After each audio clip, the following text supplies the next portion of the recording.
Со доаѓањето на зимата, некако и возрастните и децата сме во исчекување на снегот и снежните игри и лудории на отворено. Снегот за децата представува нов предизвик и психички и когнитивен. Ако клупите и лулашките се покриени со снег или замрзнати, децата треба со помош на својата снаутливост и имагинација да најдат начин за повторно да ги користат или да пронајдат замена.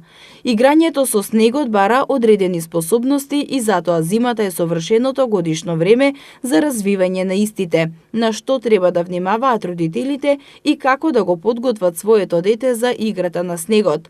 Постојат неколку ефикасни начини детето да биде сигурно и заштитено додека е надвор.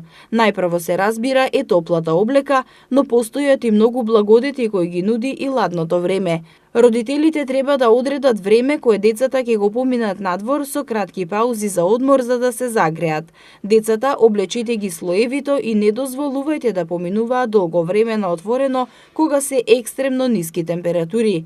Проверете дали местото каде што ќе играат е безбедно, во случај да има скриени тврди и остри предмети под снегот или пак да има скриен мраз. Мајките се свесни дека е пожелно децата да поминуваат одредено време на отворено, па дури и кога е студено, но оној инстинкт кој не тера да ги заштитиме децата, често не доведува до ситуација да не дозволуваме децата да излегуваат надвор. Експертите велат дека невозможно е децата потполно да ги изолирате и да ги заштитите од бактерии. Кај децата имунитетот се зајакнува ако престојуваат на отворено. Важно е тие да поминуваат време на свеж воздух, бидејќи бактериите кои ги внесуваме дома се рециклираат и што повеќе време поминуваме на затворено, толку повеќе сме подложни на бактерии. Експертите сметаат дека децата е неопходно да имаат 60 минути физичка активност секој ден. Кога чекорат по снегот, тие користат поголеми група на мускули и потребна им е поголема сила за да се движат.